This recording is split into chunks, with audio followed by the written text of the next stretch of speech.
અમદાવાદમાં ગેરકાયદે રહેતા 166 બાંગ્લાદેશી એક રાતમાં પકડાયા અને રાજ્યમાં 362 બાંગ્લાદેશી ઝડપાયા। ચંડોળા બાદ બીજું મેગા ઓપરેશન। અમદાવાદમાં ગેરકાયદે રહેતા 166 બાંગ્લાદેશી એક રાતમાં પકડાયા અને રાજ્યમાં 362 બાંગ્લાદેશી ઝડપાયા। ગુજરાત પોલીસે 24 કલાક તપાસ કરી 782 થી વધુની પૂછપરછ કરી। હવે બાંગ્લાદેશીને આશ્રય આપશે એના પર પણ તવાઈ આવશે। બાંગ્લાદેશી નાગરિકોને તપાસ અને પૂછપરછ માટે ક્રાઇમ બ્રાન્ચમાં લઈ જવાયા હતા। દાડી લીમડા, વટવા, ઈશનપુર, ઓઢવ, નારોલ તેમજ નરોડા, સરખેજ, સોલામાં 30 ટીમના એક સાથે દરોડા પાડવામાં આવ્યા હતા। એક બાંગ્લાદેશીને ડિપોર્ટ કરવાનો ખર્ચ 40,000 રૂપિયા 1500 ખર્ચી પાછા આવી જાય છે। બાંગ્લાદેશ બોર્ડર કે નેપાળ થઈને ઘૂસણખોરી કરવામાં બાંગ્લાદેશીઓ માહેર છે।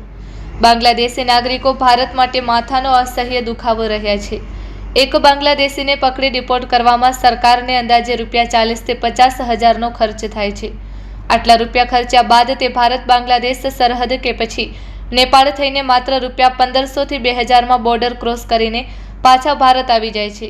બાંગ્લાદેશીને પકડ્યા બાદ ડિટેન્શન સેન્ટરમાં રખાય છે, જ્યાં એક વ્યક્તિને સારવાર, ભોજનનો રૂપિયા 300 ખર્ચ થાય છે। બાંગ્લાદેશીઓને ડિપોર્ટની પ્રક્રિયામાં 2 થી 3 મહિનાનો સમય વીતે છે। અંતે પ્રતિ વ્યક્તિ રૂપિયા 40 થી 50 હજારનો ખર્ચ થાય છે।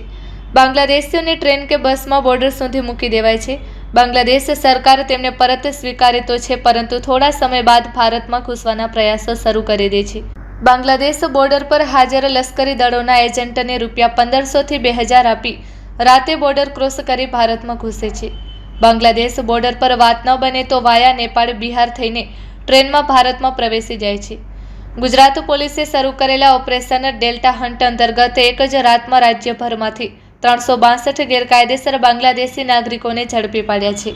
આ ઉપરાંત 782 થી વધુ શંકાસ્પદ વ્યક્તિઓની ઓળખ કરીને તેમની સઘન પૂછપરછ કરવામાં આવી રહી છે।